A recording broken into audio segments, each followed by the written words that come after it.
Hello everyone, welcome to all of you in Exam Guru. दोस्तों, आज 7 अगस्त को morning के शिफ्ट में मेरा आरआरबी कलर का पेपर था और फर्स्ट शिफ्ट के पेपर के बाद मैं आपको एनालिसिस देने वाला हूं।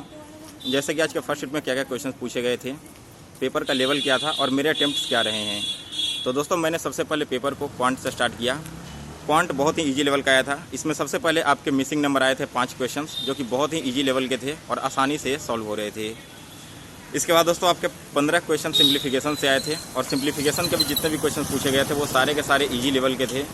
और अगर आपने बिल्कुल बेसिक भी तैयारी की है तो मिसिंग नंबर एंड सिंप्लीफिकेशन के एक भी क्वेश्चंस आपसे नहीं छूटते। इसके बाद दोस्तों एक आपका आया था डाटा इंटरप्रिटेशन, जिसमें रोज़ सनफ्लावर एंड लिली था और इन तीनों का सेल होता था जनवरी, फरवरी और मार्च में। इसके बेसिस पे कुछ आपको डाटा निकालना था और इसका DI निकालना था। इसके बाद एक और आया था आपका लाइन ग्राफ, जिसमें ड्राई फ्रूट सोल्ड हो रहा था अलग अलग मंथ में और आपको बताना था उसके अनुसार सारे क्वेश्चन का सॉल्यूशन करके। और इसके बाद दोस्तों आपके 10 क्वेश्चन जो आए थे वो आपके आए थे अरिथमेटिक से, ठीक है। तो ये टोटल 40 हो गए क्वांट के। क्वांट में मैंने 40 में से 39 अटेम्प्ट किया है।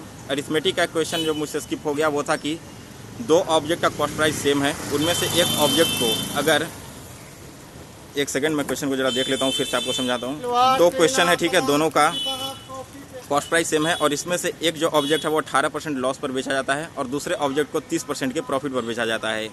तो इस पूरे ट्रांजैक्शन में शायद 210 या फिर 212 रुपये का प्रॉफिट हो रहा है। तो आपको बताना था कि दोनों ही ऑब्जेक्ट का कॉस्ट प्राइस क्या होगा। इसके अलावा दोस्तों अरिथमेटिक में एक और आपका क्वेश्चन आया था कि एक अमाउंट दिया गया था, यानी कि प्रिंसिपल, एक रेट था और एक टाइम पीरियड था। इसे 2 अलग अलग सिंपल इंटरेस्ट में बांटा गया था और आपको बताना था कि दोनों में जो सिंपल इंटरेस्ट इनकर्ड होगा उसका डिफरेंस क्या होने वाला है। ये थे आपके अरिथमेटिक के क्वेश्चंस। इसके बाद दोस्तों हम रीजनिंग की बात कर लेते हैं। तो रीजनिंग में देखिए सबसे पहले तो आपके 5 क्वेश्चन आए थे अल्फ़ा न्यूमेरिक से, ठीक है। इसके अलावा 5 क्वेश्चन आपके सिंबल वाले जो क्वेश्चन आते हैं उससे पूछे गए थे। यहाँ पर दोस्तों एक और क्वेश्चन यहाँ पर आया था जहाँ कि मुझे याद है, अल्फ़ा न्यूमेरिक के जो आपके होते हैं अल्फ़ाबेट वाले क्वेश्चन, उसमें हर एक सेकेंड अल्फ़ाबेट के बाद आपको L ऐड करना था और बताना था कि कितने ऐसे वर्ड बनेंगे जो कि एक मीनिंगफुल वर्ड होंगे।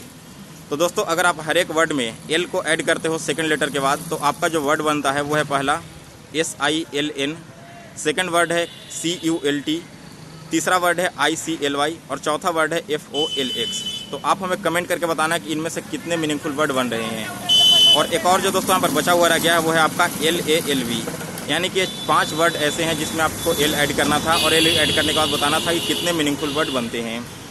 इसके अलावा एक और आपका जो क्वेश्चन आता है कि इस मीनिंगफुल वर्ड में से पहले, दूसरे, चौथे और 8वें लेटर को निकालने के बाद कितने मीनिंगफुल वर्ड बनेंगे। तो उसमें जो आपके वर्ड आ रहे थे यानी कि अल्फ़ाबेट, वो था CIED। और इससे दोस्तों जहाँ तक मुझे वर्ड बनेगा वो एक याद है DICE, डाइस बनने वाला है। इसके अलावा अगर और कोई भी वर्ड बनता है तो आप हमें कमेंट बॉक्स में ज़रूर बताना। नेक्स्ट यहाँ पर दोस्तों आपके एक जो ब्लड रिलेशन वाले क्वेश्चन आए थे रीजनिंग में, इनमें तीनों का आंसर मैंने लिख कर आया है। एक का आंसर आपका ग्रैंड फादर होने वाला है। इसके अलावा एक का आंसर यहाँ पर सन इन लॉ होगा और एक का आंसर फादर या फिर हस्बैंड है, एग्जैक्ट मुझे अभी याद नहीं आ रहा।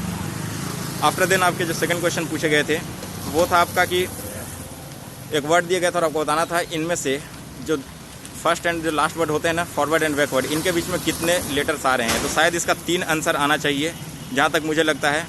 आपने अगर इस क्वेश्चन को सॉल्व किया होगा तो आप हमें कमेंट करके ज़रूर बताना। इसके अलावा दोस्तों रीजनिंग में आपके जो पजल पूछे गए थे, पजल में जो सबसे पहला क्वेश्चन आया था वो था कि 7 पर्सन एक सर्कुलर अरेंजमेंट में बैठते हैं और उसे आपको अरेंज करना था। बहुत ही इजी लेवल के क्वेश्चन थे, लगभग 4 से 5 उसके कॉन्सेप्ट दिए गए थे और उसे आप बिल्कुल आसानी से सॉल्व कर सकते थे सिंगल मेथड के साथ। इसके अलावा दोस्तों आपका जो सेकंड पूछा गया था वो था आपका स्टोर वेस्ट, यानी कि 1 से लेकर 7 तक की जो बिल्डिंग होती है और उसमें आपको अरेंज करना था। जैसे टॉप वाला 7 था और बॉटम वाला 1 था, आपको उसमें सारी चीज़ों को अरेंज करके लिखना था। इसके अलावा एक और जो आपका पजल पूछा गया था वो था दोस्तों आपके month end date waste. Month आपका शायद था सितंबर, अक्टूबर, नवंबर ऐसे करके कुछ, और 11 और 22 ऐसे करके कुछ डेट दिए गए थे। इनसे भी आपके लगभग 4 क्वेश्चन एग्जाम में पूछ लिए गए हैं।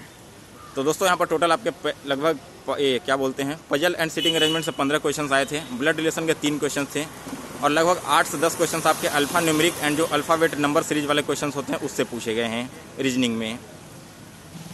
इसके बाद जो इनइक्वालिटी के क्वेश्चन आए थे वो भी काफ़ी इजी लेवल के पूछे गए थे और सारे क्वेश्चन आसानी से सॉल्व हो जा रहे थे। साथ में दोस्तों जो सिलॉग के क्वेश्चन पूछे गए थे उनमें से कुछ क्वेश्चन ओनली अ फ्यू के थे, बाकी सारे के सारे सम एंड सम नॉट वाले क्वेश्चन थे। और सिलॉग्स में दोस्तों आपको किसी भी क्वेश्चन में प्रॉब्लम नहीं होती। 5 जो क्वेश्चन पूछे गए थे पाँचों को पाँचों डुएबल थे, सारे क्वेश्चन आसानी से यहाँ पर सॉल्व हो जा रहे थे। तो ये था दोस्तों टोटल क्वेश्चन जो कि मुझे अभी तक याद था। मैंने आपको उन सभी का एनालिसिस दे दिया। अगर आपने भी आज का मॉर्निंग शिफ्ट में पेपर दिया है तो आप हमें कमेंट करके बताना कि आपका टोटल कितना अटेम्प्ट हुआ है और आपकी एक्यूरेसी कितनी रहने वाली है। साथ ही में दोस्तों आपने किस स्टेट से अप्लाई किया है ये भी हमें कमेंट कर सकते हो। और दोस्तों फिलहाल इस वीडियो में बस इतना ही।